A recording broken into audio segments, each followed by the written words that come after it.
My name is Emily Falkenberry. I'm in the 8th grade, and I will be doing an illustrated demo in the Communications and Visual Arts category. Today I will be showing you how to draw an out-of-the-ordinary flower like this. One of the main keys of drawing these flowers are simple shapes. All of your petals and everything that makes a flower so beautiful are really just simple ways of drawing different shapes. Just to be clear, all of the names that I have given these shapes are just what I call them. They are not the specific names that these shapes are called. A great shape to use in your petals is a triangle.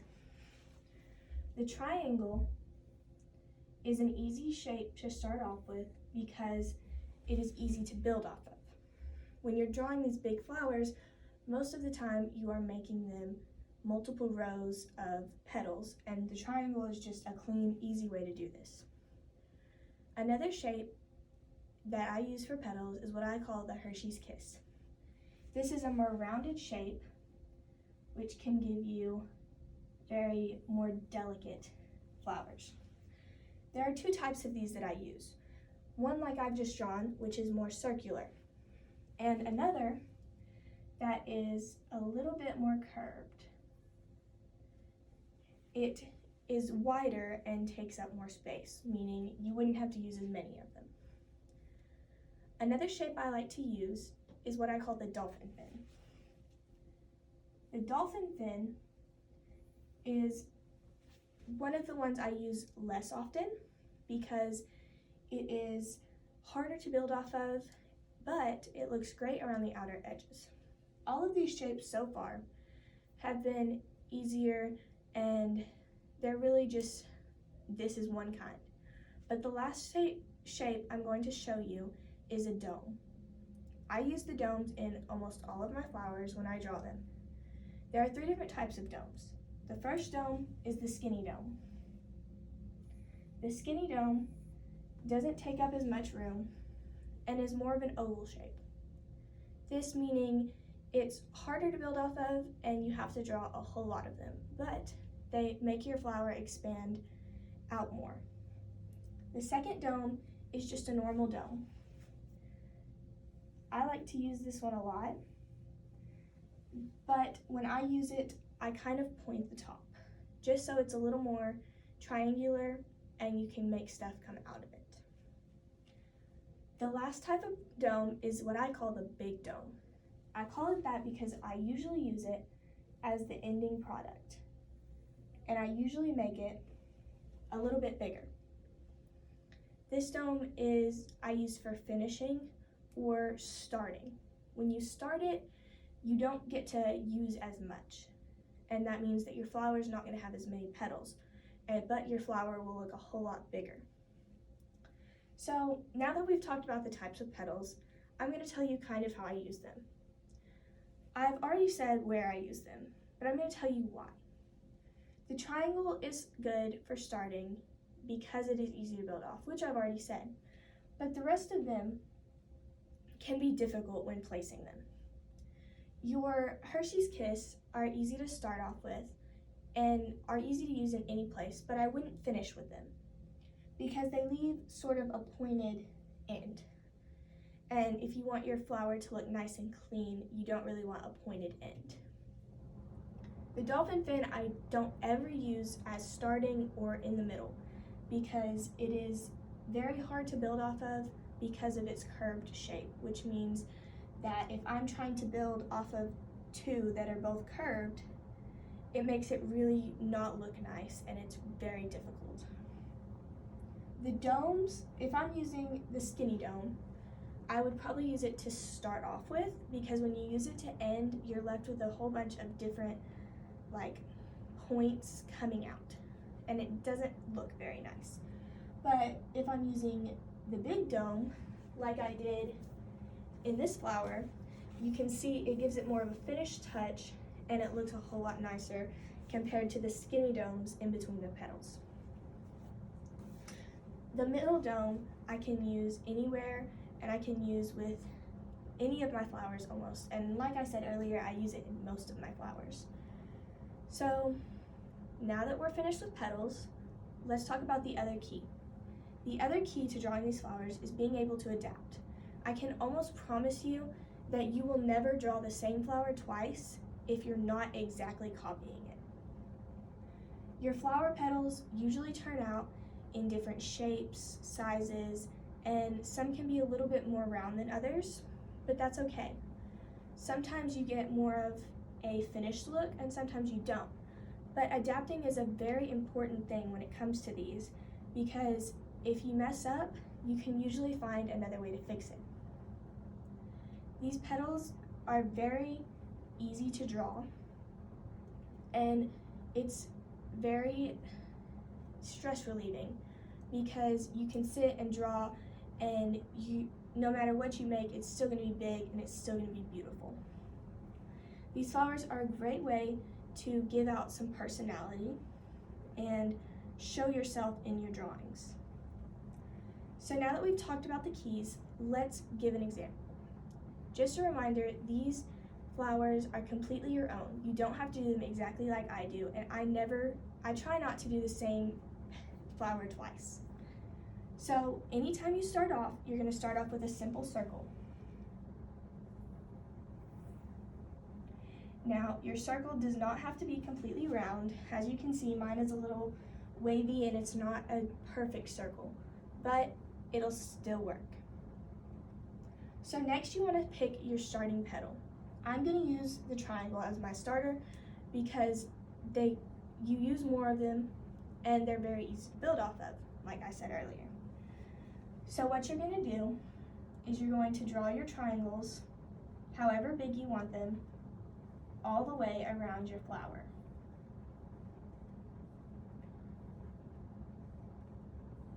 They don't have to be perfect, it's okay. Some of mine are wider than others and some of them aren't as tall, but it's still going to turn out to be fine.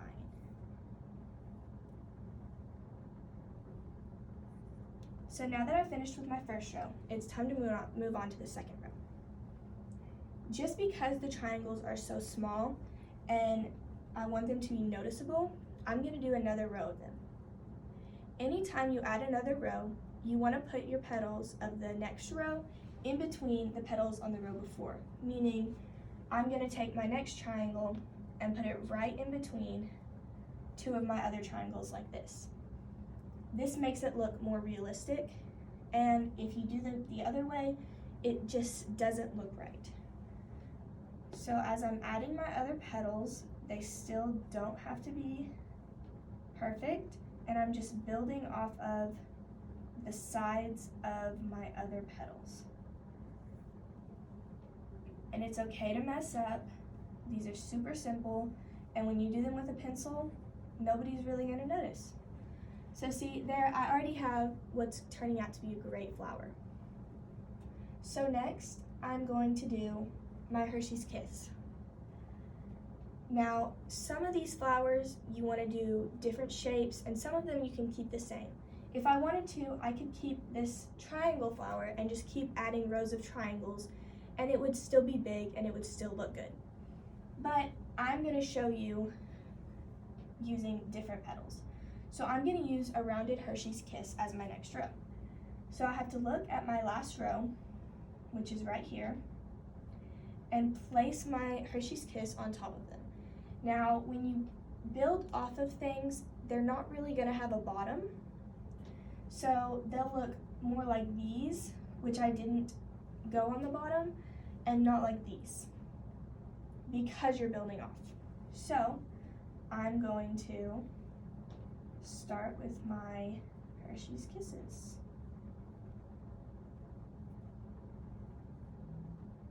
And as you can see, I've already messed up several times, but it'll still look okay because each flower is unique and they never truly look the same, and none of the petals look the same either. Also, because I am drawing this quickly and upside down, it's not going to look as good as if I were sitting down at my table and could move my paper. So next I'm going to do a dome. So the thing with domes is I would go off the top, not the center. So what I'm gonna do is I'm gonna take my last row, which is my Hershey's Kiss, my rounded Hershey's Kisses, and I'm gonna build a medium dome off of them. So I'm gonna go to the point of one of them, and I'm just gonna dome up like that and make kind of a pointed top.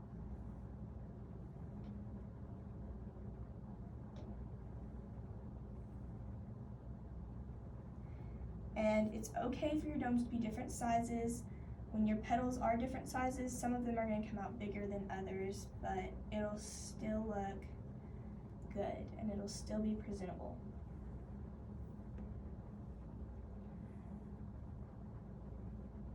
Another thing with drawing these is you can't be worried about how it turns out, because if it does mess up horribly, which I don't think it will, but if it does completely mess up and you just don't like the way it looks, you'll know next time to be a little more precise. And when you're doing your triangles, if you wanted to, you could use a ruler and measure them out and make them straight and make them all the same. But with your curved ones, they're not really going to be the same because it's just curved and it's very difficult to do. So now I'm going to do my last petal for this flower. I'm going to use the dolphin tail.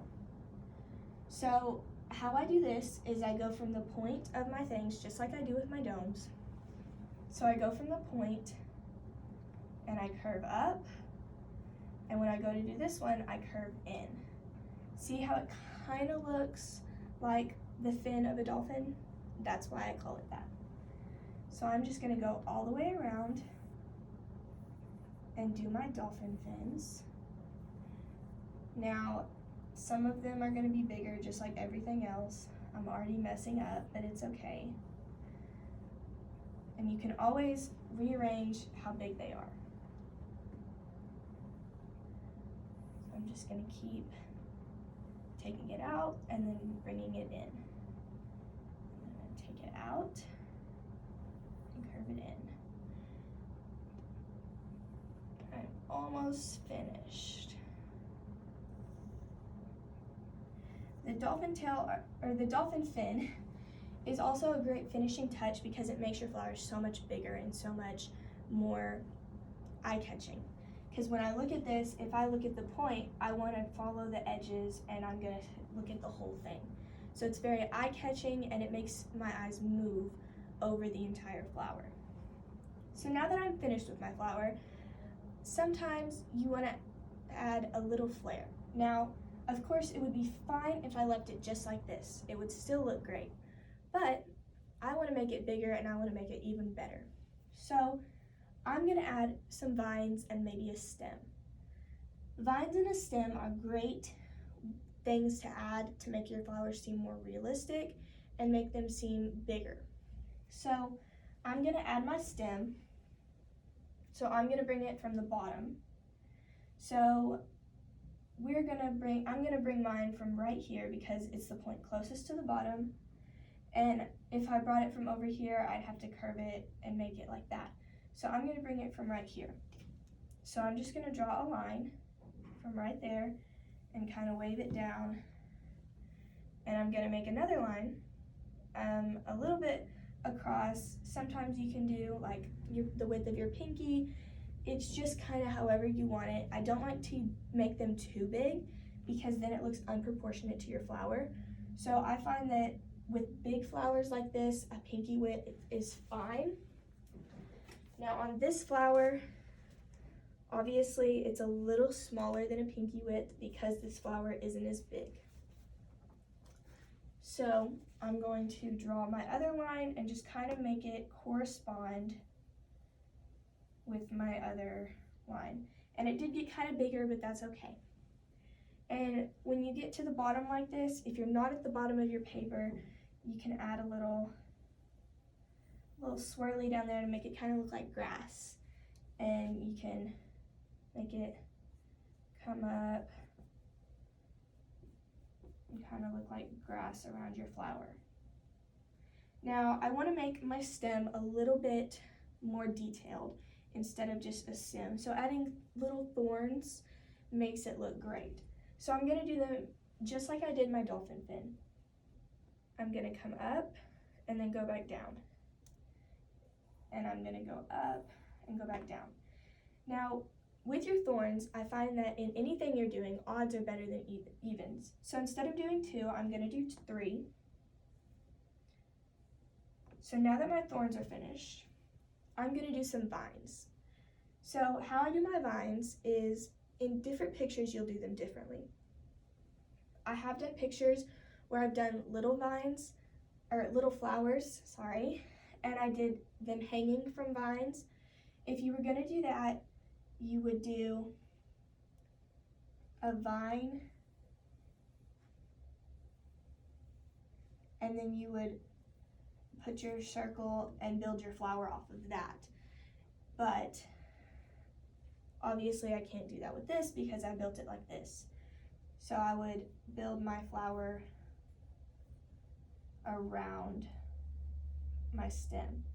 Now when you get to this part, you would have to make it go behind the stem, or you can make it go in front, but then you would have to erase the part of your stem that you have. So I always just kind of make it go behind. With these kind of vines, you can also go up and add your flowers and make them look like they're coming out of your vine, but that's a little bit more challenging because you have to make your petals touch the vine, and yeah, that one's just a little bit more challenging. But the way I'm going to add vines in this flower is in the crease, or in between the petals. So where all the petals meet with their other one. So how I'm just going to do this is I'm going to do a simple little vine like that. It's kind of how some people might draw their grass or something, but we're going to do it in the flower. So I just kind of make it come up and sprout out. This also can add some height if you wanted it to. If you make them really big and out, it can add a lot of height. But I am just making them even and smaller than the petals. Of course, you want to try to make your vines somewhat the same size, because if I have a small vine, then it's not going to look good with a bunch of bigger vines. So I'm not going to do a vine in between where my stem is because the stem was blocking where I would put it. So I think my flower's done.